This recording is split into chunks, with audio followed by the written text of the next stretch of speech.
আজি দিছপুৰ জনতা ভৱনৰ সন্মুখত জনতা ভৱনত অসমৰ মন্ত্ৰী বিধায়ক সকলো ভিতৰত থকাৰ অৱস্থাত এগৰাকী অসমৰ থলুৱা মিচিং জনগোষ্ঠীৰ শিক্ষিত মহিলা, যিগৰাকী মহিলাই আজি ৩টা বছৰে নিজৰ লগতে প্ৰায় ১,০০০ৰ অধিক ১,২৩০টা পৰিয়ালক নিজৰ প্ৰাপ্য অধিকাৰৰ দাবীত চলাই অহা শিল হাকুৰ আন্দোলনৰ নেতৃত্ব প্ৰদান কৰি আহিছে গায়ত্ৰী বড়ী। তেখেতক যি ধৰণে অসম আৰক্ষীয়ে পূৰ্ণহতীয়া চৰ সোধালে, ইয়াক আমি তীব্ৰ ভাষাৰে নিন্দা কৰিছোঁ আৰু যিগৰাকী আৰক্ষী জোৱানে এই দুষ্কাৰ্য কৰিছে তেখেতক অনতিবিলম্বে গ্ৰেপ্তাৰ কৰি কঠোৰ শাস্তি প্ৰদান কৰিবৰ কাৰণে আমি দাবী জনাইছোঁ। আমাৰ প্ৰথম কথা অসমৰ মুখ্যমন্ত্ৰী আৰু জি.পি. সিং ডাঙৰীয়ালৈ, অসমৰ গৃহমন্ত্ৰীৰ দায়িত্বত থকা মুখ্যমন্ত্ৰীলৈ আৰু জি.পি. সিং ডাঙৰীয়ালৈ আমাৰ এটা প্ৰশ্ন যে মুখ্যমন্ত্ৰী ডাঙৰীয়া আৰু জি.পি. সিং ডাঙৰীয়া, আপুনি যে মৰেল লেচন দিয়ে আৰক্ষীক, যে আৰক্ষী জনতাৰ বন্ধু হ'ব লাগে, টুইট কৰে, ফেচবুকত লিখে, বিভিন্ন সময়ত কমেণ্ট কৰে, গতিকে আপোনালোকৰ আচলতে খোৱা দাঁত হাতীৰ নিচিনাকৈ বেলেগ আৰু দেখুওৱা দাঁত বেলেগ নেকি?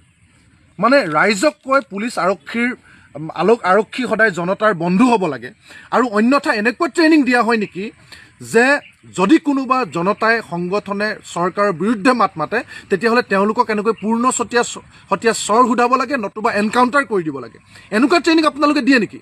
আৰু যদি নিদিয়ে তেতিয়াহ'লে প্ৰমাণ কৰক যে যিগৰাকী আচলতে মহিলা আৰক্ষী জোৱানে গায়ত্ৰী বড়ীক আক্ৰমণ কৰিলে তেখেতক অনতিবিলম্বে গ্ৰেপ্তাৰ কৰি দৃষ্টান্ত দেখুৱাওক যে আৰক্ষী প্ৰকৃতাৰ্থত জনতাৰ বন্ধু। আজি আন্দোলনটো কোনো সংগঠনে কৰা নাছিলে। আমি দীৰ্ঘদিনৰ পৰা জড়িত হৈ আছোঁ শিল হাকু আন্দোলনৰ লগত, কিন্তু আজি আমি কৃষক মুক্তি সংগ্ৰাম সমিতিৰ আন্দোলন নেতৃত্বত নাছিলোঁ। আজি ভুক্তভোগী ৰাইজে স্বতঃস্ফূৰ্তভাৱে যিহেতু ৩ বছৰে ২০০খনতকৈ বেছি মেমৰেণ্ডাম দিলে, ১৫০তকৈ বেছি প্ৰতিবাদী কাৰ্যসূচী সাব্যস্ত কৰাৰ পাছত চৰকাৰৰ যেতিয়া গা নলৰিল, আলোচনাৰ নামত যেতিয়া ভেকু ভাওনা কৰিলে, তেতিয়া তেওঁলোকে বাধ্য হৈ আজি বিধানসভাত জনপ্ৰতিনিধি চৰকাৰৰ দৃষ্টি আকৰ্ষণ কৰিবৰ কাৰণে এই ধৰণৰ প্ৰতিবাদী কাৰ্যসূচী প্ৰতীকী অৰ্থত সাব্যস্ত কৰিছিলে।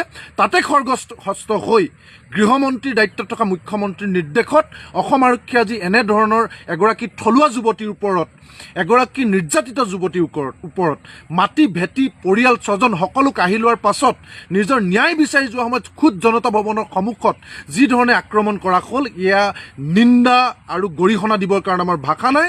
গতিকে আমি অসম আৰক্ষীক তাৎক্ষণিকভাৱে সেই মহিলা জোৱানগৰাকীক গ্ৰেপ্তাৰ কৰিবৰ কাৰণে আমি দাবী জনাইছোঁ। আৰু দ্বিতীয় কথা হৈছে শিল হাকুৰ আন্দোলনে এতিয়া নতুন বাৰ্তা পাব।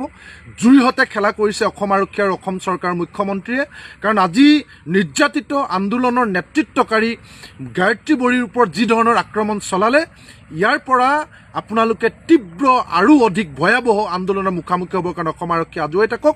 জুইৰ লগত খেলা কৰিছে, গতিকে মুখ্যমন্ত্ৰীক তাৎক্ষণিকভাৱে আমি এই আৰক্ষী জোৱানগৰাকীক গ্ৰেপ্তাৰ কৰিবৰ কাৰণে দাবী জনাই আৰু শিল হাকু ৰাইজৰ দাবীৰ প্ৰতি যদি তেওঁলোকে এনেকৈ আওকাণ কৰে তেতিয়াহ'লে আজিৰ পৰা ভয়াৱহ আন্দোলনৰ মুখামুখি হ'বৰ কাৰণে সাজু হ'বলৈ আমি চৰকাৰক আহ্বান জনাইছোঁ।